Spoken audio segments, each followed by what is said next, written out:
Abraham Maslow as critical pedagogue.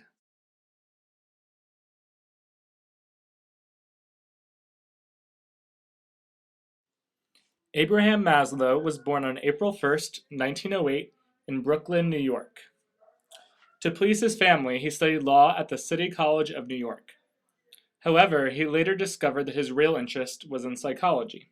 So he attended the University of Wisconsin, receiving his BA, MA, and PhD in psychology. He is most famous for proposing a hierarchy of needs, which were the basis for human motivation. He also, unlike many psychologists of his day, believed that psychology was first and foremost about real people and their real lives. He would go on to become a notable professor of psychology at Brandeis University. His most famous publication is perhaps Motivation and Personality, published in 1954, in which he explains his theory of self-actualization. Maslow, along with Carl Rogers and Rollo May, helped to establish humanistic psychology. Humanistic psychology arose at a time when American psychology was focused mainly on behaviorism and psychoanalysis. Humanistic psychology put the focus back on real people and their lives. It affirmed the inherent value and dignity of all human beings. It opposed ideologies, beliefs, and any practices that treated people as mere means for accomplishing economic and political ends. It held that people weren't tools or objects. It includes values, intentions, and meaning as elements in conscious existence. It is essentially concerned with self-actualization, health, creativity, intrinsic nature, being, becoming, individuality, and meaning. The Association for Humanistic Psychology defines humanistic psychology as a value orientation that holds a hopeful, constructive view of human beings and of their substantial capacity to be self-determining. It is guided by a conviction that intentionality and ethical values are strong psychological forces among the basic determinants of human behavior. This conviction leads to an effort to enhance such distinctly human qualities as choice, creativity, the interaction of body, mind, and spirit, and the capacity to become more aware, free, responsible, life-affirming, and trustworthy.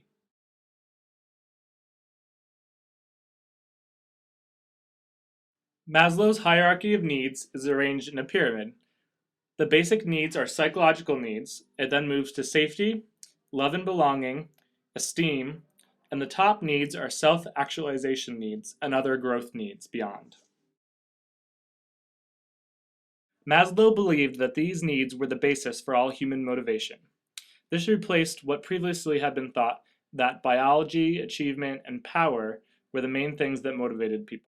The lower four categories are known as deficiency needs, and each lower need must be fulfilled before moving up to the next step of the pyramid.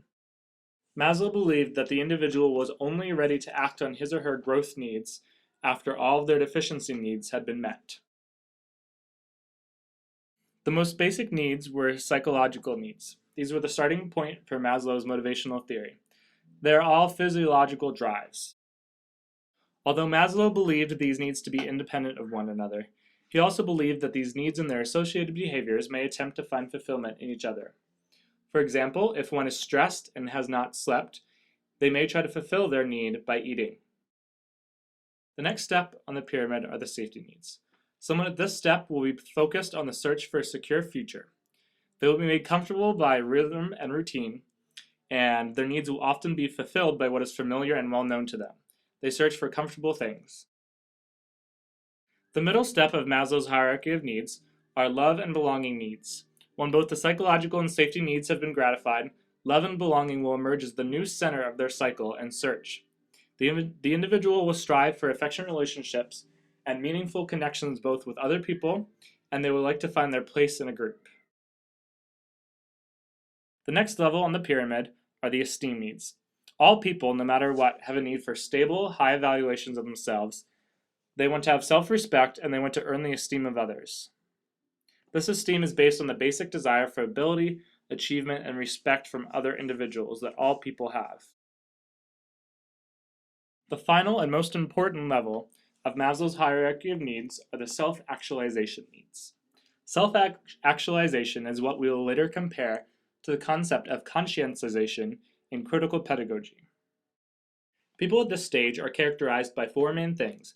That is, they are problem-focused. Remember that later when we compare Maslow's hierarchy of needs to critical pedagogy. They incorporate an ongoing freshness and appreciation of life. They have a concern about personal growth, and they have the ability to have what Maslow calls peak experiences. In addition, one step, self-transcendence, follows self-actualization. This is where people move beyond themselves and move to more of a community focus.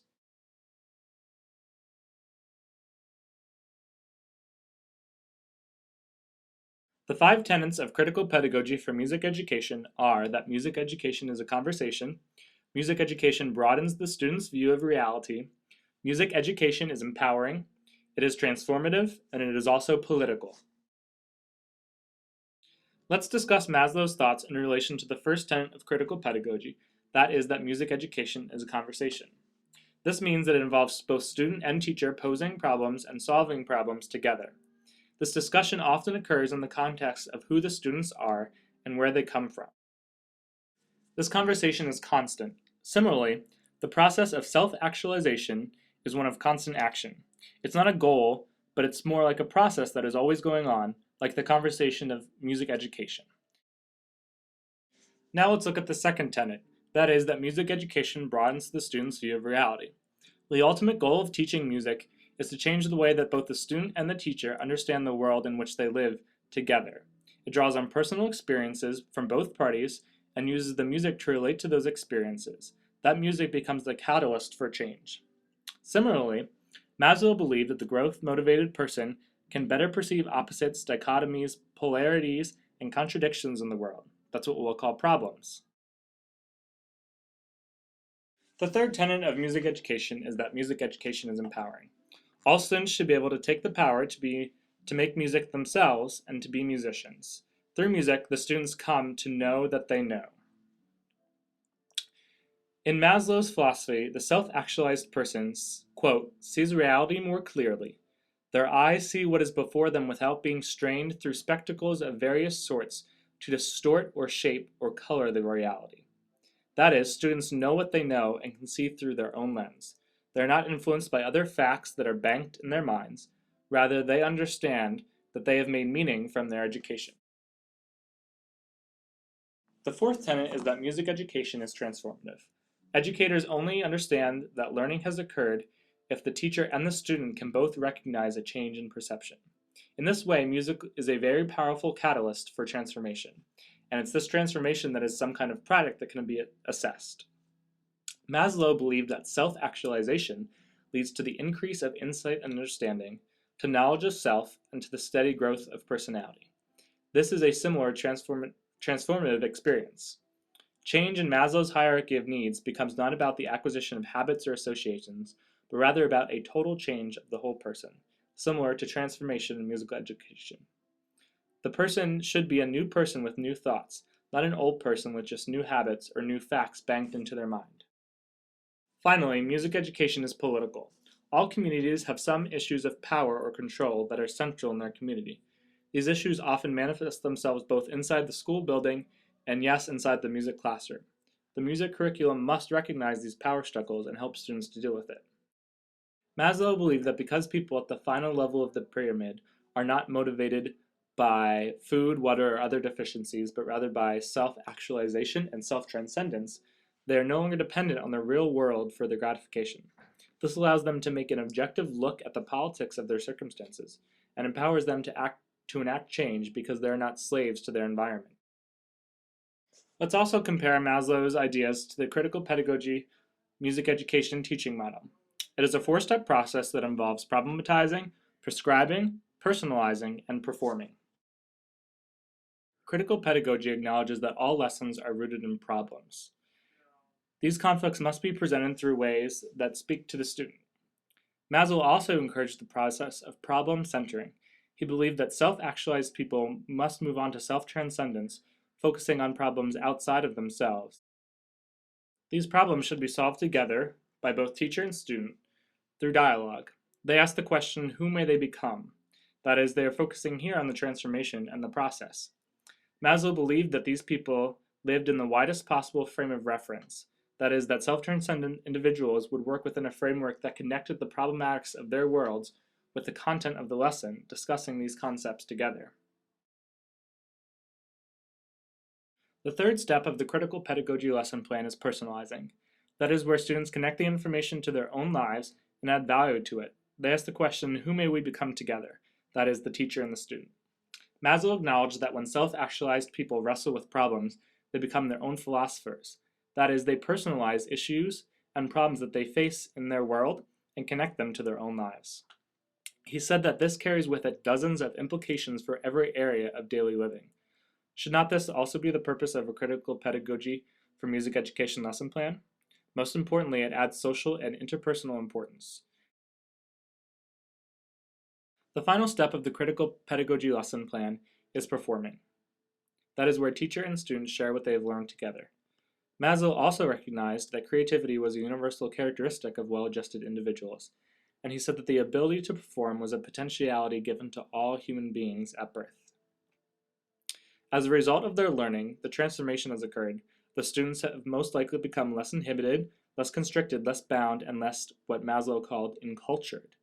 This is in fact the ultimate goal of critical pedagogy for music education: liberation, the freeing of the oppressed from the corrupt systemic problems in which they live, using music as the catalyst.